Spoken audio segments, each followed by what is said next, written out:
When you see numbers like these, I doubt that your mind immediately goes to the pink squishy blob squad, full of Pokemon with numbers like these. In fact, the first place your mind goes is probably to some random lower tier, and yet somehow this Route 1 bird with mostly garbage stats, and one of the most comically bad typings in the game, has managed to see itself be fairly good in OU across 2 generations, one of which was its debut, and one of which 3 generations later, in a generation defined by power creep. Power. Not only that, but this brave bird served 2 entirely separate roles, that of a physical priority cleaner and that of a stallmon. And that's pretty cool when you have an 81 attack stat and a 78, 71, 69, nice, defense line. So, how did Talonflame do it? Well, first, Generation 6.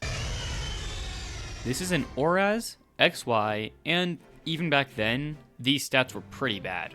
Having every one of your stats be lower than Crobat's says a lot about how bad Talonflame's stats are, and taking 50% every time you switch in due to Stealth Rocks isn't great either. Because remember, heavy duty boots didn't exist at this time, but Talonflame had something special.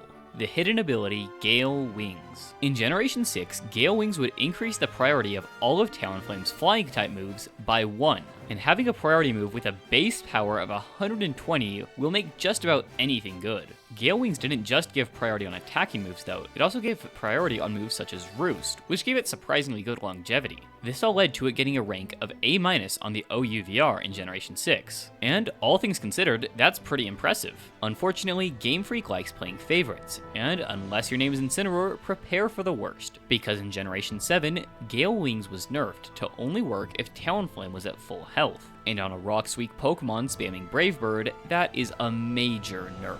And thus, Talonflame fell through the ranks, ending up in never used.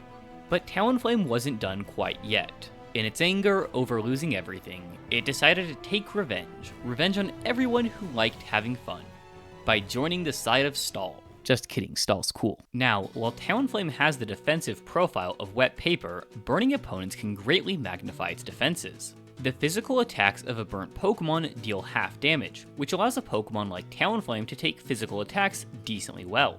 Talonflame is notably amazing at burning opposing Pokemon, having an incredibly fast Will-O-Wisp and Flame Body, meaning it can spread burn across the opponent's team. This is especially important in Generation 9, due to the decreased distribution of Scald, one of the best ways of spreading burn across an opponent's team. While the Pokemon Alola has Scald and is also amazing on Stall, it can sometimes struggle to fit Scald into its moveset. Besides Alola, the only halfway decent Stallmon with Scald is Slowking, which still is only okay at best on Stall. Burn is an amazing status for Stall teams to use, as it neutralizes almost any physical attacker.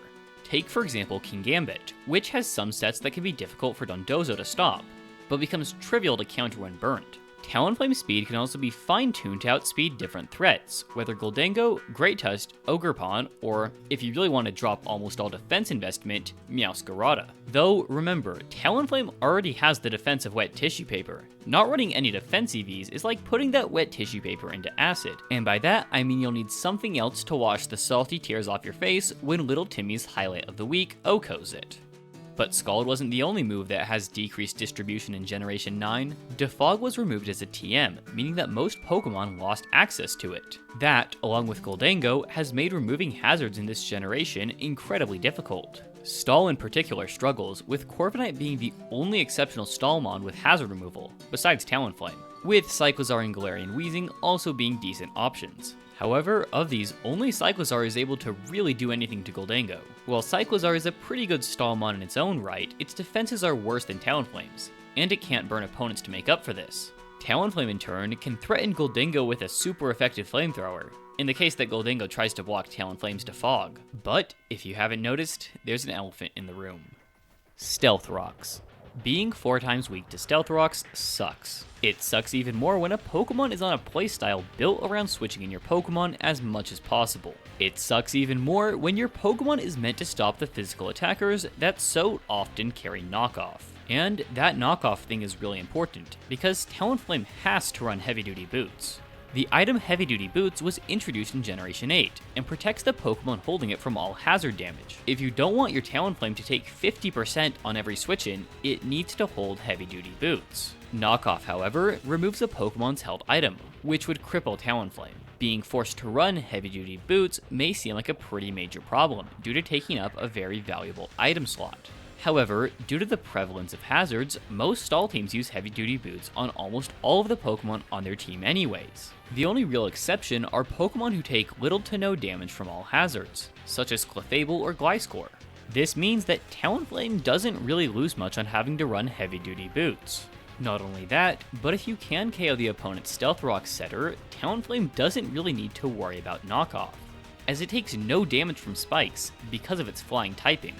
Talonflame being a physically defensive Pokemon is also hugely important for Stall, because Stall has much better special walls than physical ones. On the special side, you have Blissey and Clodsire, two nigh-unbreakable special walls. However, on the physical side, Pokemon like Dondozo and Gliscor lack reliable recovery, and Corviknight and Skarmory just don't have Blissey level stats. That's not to say that these Pokemon are bad, just that they're not as good as the special walls. This means it's easier to slot Talonflame onto a team, and it also makes those other physical defenders better because of a burn.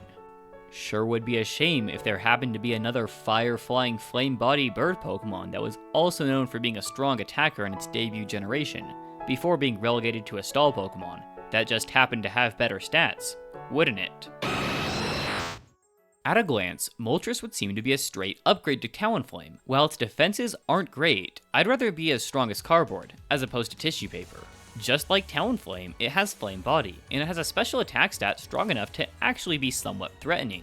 So why then is Talonflame higher on the stall viability ranking than Moltres? Well, Talonflame's speed is crucial. Being able to easily outspeed something like Great Tusk means that it can use Will-O-Wisp before Great Tusk attacks, making its physical defense better overall than Moltres'.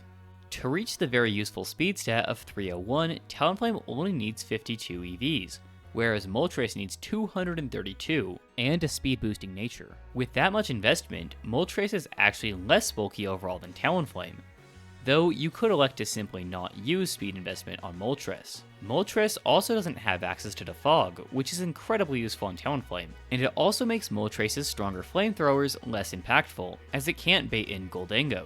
Overall, this makes Moltres worse on stall than Talonflame, though it's still a pretty good Pokemon on stall. It has a lot of Talonflame's good traits, without Talonflame's terrible stats. And it's always cool to see a Pokemon like Talonflame put bad stats to good use. Talonflame, despite the perfect storm of a bad typing, bad stats, and a power creep generation, has managed to carve a niche for itself. You also always love to see it when one of the forces of offense joins the side of Big Stall.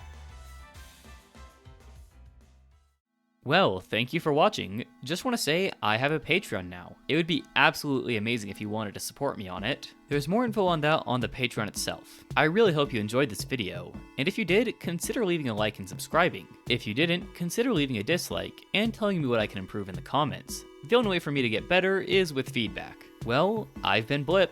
Hope to see you later.